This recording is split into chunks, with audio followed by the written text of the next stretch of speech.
The most important configuration flag in Android Automotive Audio is Audio Use Dynamic Routing. By default, this flag is set to false, which makes the system behave similar to a regular mobile phone. In this mode, audio routing is simple, limited, and not optimized for a car environment. For a proper automotive audio experience, this flag must be set to true. When enabled, it activates the car audio service, allowing different types of sounds, like media, navigation, calls, and alerts, to be routed correctly to specific speakers or zones inside the vehicle.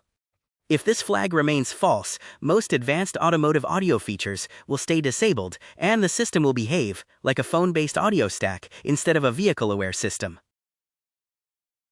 Starting from Android 14, two additional routing-related flags were introduced: Use Core Audio Routing and Use Core Audio Volume.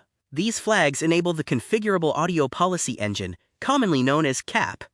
When Use Core Audio Routing is set to true, the system ignores the standard dynamic routing logic and instead uses a rule-based engine to decide where audio should be routed. Similarly, Use Core Audio Volume enables CAP-based volume group handling.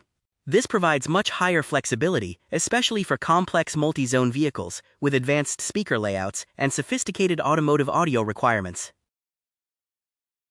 A common misunderstanding is assuming that enabling CAP automatically enables dynamic routing. This is incorrect. Audio Use Dynamic Routing is still the primary gatekeeper for the entire automotive audio stack. If it is set to false, the system will fall back to default Android behavior, even if CAP-related flags are enabled.